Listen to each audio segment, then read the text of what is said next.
ప్రభు నామంన అందరికీ శుభోదయం.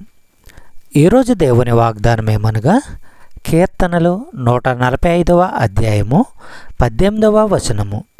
తనకు మొరపెట్టు వారికందరికీ, తనకు నిజముగా మొరపెట్టు వారికందరికీ యెహోవా సమీపముగా ఉన్నాడు. సహోదరులారా, దావీదు తన కీర్తనలో దేవుడైన యెహోవాకు ఎలా ప్రార్థన చేయాలో తెలియపరుస్తున్నాడు.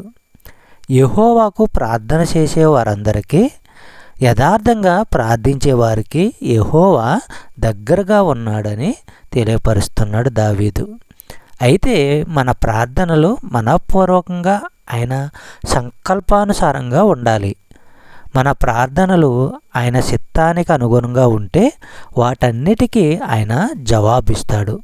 మనము అడిగిన వాటన్నిటినీ ఇస్తాడు. మన ఇష్టాలకు అనుగుణంగా దేవుణ్ణి అడగటము వేరే సంగతి. అలాంటి ప్రార్థనలకు దేవుడు జవాబిస్తాడని మనము నమ్మకూడదు.